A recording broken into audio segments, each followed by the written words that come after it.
दक्षराज जू के भैंसु पुत्र जुग महाबली, आला और ऊदल चंदेल के सुलभ का, आला के ईदल भौ ऊदल के भौ नृत्य, पुत्र भय नामी और सनामी भौ चंदेल राज। महोबा के कवि कुल श्रेष्ठ जगनायक या चारण जगनिक राव द्वारा लिखित परमाल रासों की इस अमर वानगी में उल्लेख है बुंदेलखंड के 2 असीम शूरवीरों का। नमस्कार, 92.7 बिग एफएम पर मैं आशुतोष राणा धरोहर में आज आपको सुनाऊंगा चंदेल कालीन लोक महाकाव्य आला खंड में वर्णित रणबांकुरे आला ऊदल की अमर कहानी। मेरी मिट्टी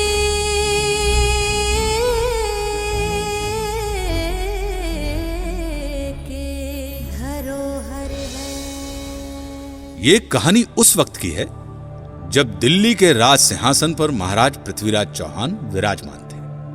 उन्होंने अपने आसपास के लगभग सभी राजाओं को अपने अधीन कर लिया था, लेकिन कन्नौज के राजा जयचंद और कालिंजर के चंदेल राज परमाल ने पृथ्वीराज चौहान के आगे अपना सर नहीं झुकाया था। राजा परमाल का विवाह उरई के राजा वासुदेव की बेटी मलहना के साथ हुआ था। मलहना की 2 छोटी बहनें भी थीं, देवलदे और तिलका, जिनका विवाह राजा परमाल के 2 वीर सेना नायक और सगे भाई दक्षराज और वत्सराज के साथ हुआ था। इस विवाह से महारानी मलहना इतनी खुश हुई कि उन्होंने देवलदे और दक्षराज के लिए दहसरपुरवा में एवं तिलका और वत्सराज के लिए सिरसा में 2 अलग अलग भव्य महल बनवा दिए। उन्हीं दिनों राजा परमाल ने महोबा को अपनी नई राजधानी घोषित किया था। चंदेल राज परमाल की इस पवित्र भूमि में लगभग एक ही समय में 5 पुत्रों का जन्म हुआ, जो आगे चलकर महोबा के पंचवीर कहलाए। महारानी मलहना की कोख से राजकुमार ब्रह्मकुमार का जन्म हुआ। ब्रह्मकुमार एक शूरवीर योद्धा था।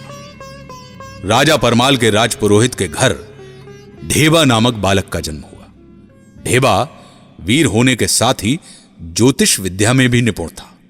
ढेबा को आलाखंड में विपत्ति का साथी कहा गया है।